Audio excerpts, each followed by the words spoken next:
Foshan, a city in southern China known as the capital of martial arts. The culture of martial arts reached an unprecedented boom at that time, with the emergence of numerous masters of various disciplines, who often competed to demonstrate their martial arts skills and strength. The streets and alleys of Foshan were filled with masters of all kinds, where people practiced, exchanged ideas, and pursued a higher level of martial arts. One day, a master named Jin broke into Foshan with his martial arts. He was a high-minded man, eager to make a name for himself, and decided to challenge all the martial arts schools in Foshan. Jin's martial arts were truly extraordinary. He was so swift and skillful that he was almost unbeatable. He swept through Foshan like a storm, and the masters of all the major martial arts schools were defeated by his challenges. As Jin defeated more and more opponents in Foshan, his reputation spread rapidly. He even openly declared that there was no opponent in Foshan, a statement that shook the entire city. However, Jin's arrogance did not last long. One day, while dining in a noodle shop in Foshan, he overheard several diners whispering that there was actually a hidden master in Foshan, Ip Man. The name instantly aroused Jin's interest. It was said that Ip Man was a recognized martial arts master in Foshan, and was particularly good at Wing Chun, a style of boxing that emphasized softness over rigidity, speed and precision, and was very practical. Although Ip Man's name is known to no one in Foshan, he is a low-key person, never flaunts his martial arts, and on weekdays, he is even more indifferent to fame and fortune, and only wishes to live a peaceful life with his family. Hearing this, Jin's heart ignited with a desire to challenge him. He understood that if he could defeat Ip Man, he would be able to truly stand firm and gain the recognition of the citizens of Foshan. So, without hesitation, Jin inquired about Ip Man's residence and decided to go there to challenge him. However, Ip Man only smiled faintly and politely refused his request. Ip Man's refusal was not due to fear or trepidation, but rather, he had always disliked fighting, not to mention that his wife was at home, and he did not want to disturb the tranquility of the family because of the competition. Seeing this, Jin thought that Ip Man was afraid of him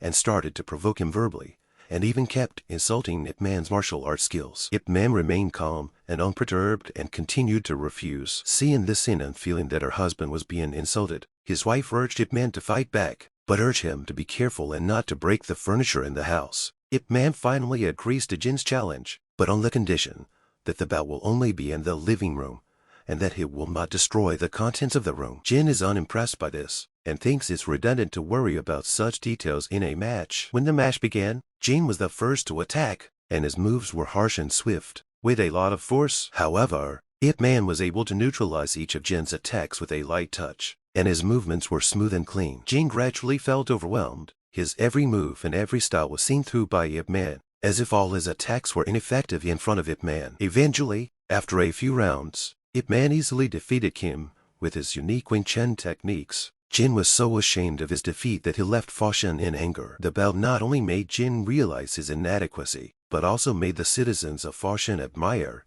Ip Man's martial arts even more. Since then, Foshan has seen a boom in the learning of Wing Chun, and Ip Man's reputation has grown even louder. However, just when the martial arts atmosphere in Foshan was in full swing, the Sino-Japanese War broke out, and Foshan soon fell under the iron hoofs of the Japanese army. Ip Man's mansion was also occupied by the Japanese, and he had to move to a dilapidated house with his wife and children. As the war worsened, life became more and more difficult, and the family sold almost all of their valuables. In order to support his family, Ip Man had to put aside his dignity and go out to look for work. However, in spite of his talent, he was repeatedly thwarted and frustrated. In the end, Ip Man had no choice but to work as a laborer in a coal factory. One day, Ip Man was digging coal in a coal mine, when suddenly a group of Japanese soldiers came to the mine and asked the workers to fight with them in martial arts. The accompanying interpreter surprises Ip Man, who turns out to Li Zhao, a former captain of the Foshan Rangers. The Japanese announced that anyone who could win the fight would receive a bag of rice. In order to teach the Japanese a lesson, and also to obtain this rare grain,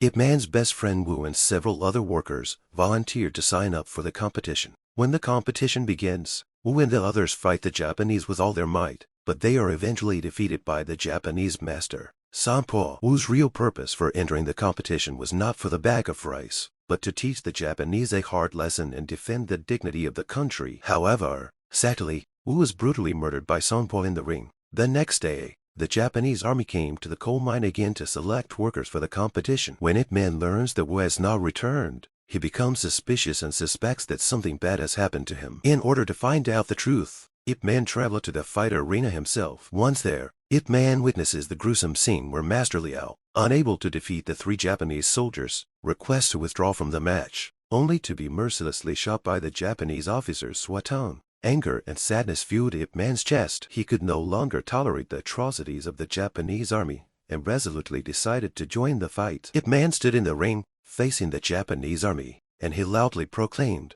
"I will fight Tin Man." The Japanese soldiers present were both surprised and angry to hear this. But soon, Ip Man shook the audience with his superior martial arts skills as he defeated 10 Japanese soldiers one by one. Ip Man's feat not only deeply inspired the Chinese workers present, but also made Song Po admire his martial arts skills. Eager to fight Ip Man, Song Po began to look for an opportunity. However, just after the match, Ip Man mysteriously disappeared. Undeterred, Song Po sent his men to search for Ip Man's whereabouts and eventually found him in a cotton factory in Foshan. Song Po led the Japanese army to surround the cotton factory and threaten Ip Man to teach Chinese martial arts. Facing Song Po's coercion, Ip Man was uncompromising and flatly refused and offered to fight Song Po in a life and death duel. Through this duel, Ip Man hoped to awaken the Chinese people to resist the oppression of foreign enemies. On the day of the duel, Ip Man and Sam Ko fought in the ring. The fight between Wing Chun and karate symbolizes the confrontation